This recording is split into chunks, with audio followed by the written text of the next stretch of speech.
Hi everyone, my name is Channing DiGiacomo, and today I'm talking about how we can use an assess-based approach to support English learners. I really believe every student brings something valuable into the classroom, their culture, their language, their backgrounds, and when we recognize those things as strengths instead of challenges, we create a space where students feel seen, confident, and ready to learn. I'm going to be going over culturally responsive teaching. Culture has a big influence on how students learn. It shapes how they communicate, how they see teachers, and how they respond to feedback or group work. When we understand our students' cultural backgrounds, we can connect our teaching to their experiences and make lessons more meaningful. Cultural competence means being aware of our own biases and initially learning about the culture represented in our classroom. It's not just about celebrating holidays. It's about making sure our materials, examples, and teaching styles reflect all students. For example, I might include books that represent students' backgrounds or use examples in lessons that connect to their daily lives. I also encourage students to share part of their culture during morning meetings or projects. When they see their culture represented, they feel respected and more willing to participate. The environment plays a big role too. When students feel safe and valued, they're more confident using English. Simple things like labeling classroom items in multiple languages, using visuals, and building predictable routines help students feel included. Some strategies I love having cultural celebration days, displaying students' work in multiple languages and letting students use their home language when brainstorming or talk through ideas. Research shows that supporting a student's first language actually helps them learn English a lot faster. The next thing I'm going to be going over is supporting the needs of ELS in the classroom. Every English learner is unique in their own way. In their own way. They come with different strengths, needs, and experiences. Some are just learning English, while others have been in English-speaking schools for years. Some might also have special needs. Being responsive means meeting each student where they are. We have to remember that. Something that I use is visuals, modelings, and small group instructions to support language and comprehension. I also use sentence frames and hands-on activities so students can participate without feeling lost. Supporting ELS also means focusing on their social and emotional well-being. We have to remember that. Many of these students are adjusting to new schools, languages, and sometimes even new countries. I also make sure to check in with my students, greet them each morning, and build trust.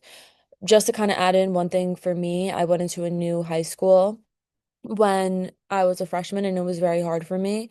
And I had a lot more Hispanic kids, and I didn't really know how to fit in with the language barrier. I know it's not the same, but it kind of fits hand in hand where I wish that teachers were more like, hey, how can we help you? Or are you okay? So we have to remember when we have our own learners come in as teachers.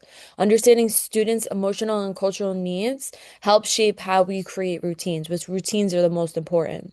Having a clear expectation, calm transitions, and predictable schedules help English learners feel secure.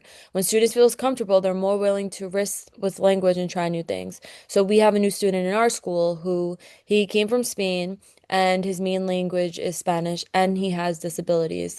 So we kind of put in a schedule where one's in Spanish, one's in English, so he can kind of relate them. So he follows the schedule throughout the day. So for an example, we start off with unpacking our backpacks and getting our breakfast out, which he sees that in Spanish and he sees that in English, where he's moving them over side to side. So it's really important that we do that in our classrooms and we make these kids start understanding and feeling more comfortable. The next thing I want to go over is homeschool connections. Building strong relationships with families and the community is just as important as what we do in the classroom. Families hold what we call funds of knowledge, all the experience, skills, and transitions that are shaped in their child's learning. When we invite families to share the stories, foods, or traditions, we're showing students how their home culture really matters, which we really want. But communication is key. I make sure to send home notes or updates in the family preferred language and use transition tools when needed. We also try to have bilingual family events where parents can feel included and more involved. Family engagement doesn't have to be complicated. Even small things like asking parents to share pictures or words in their language for a classroom display help strengths that bring connection.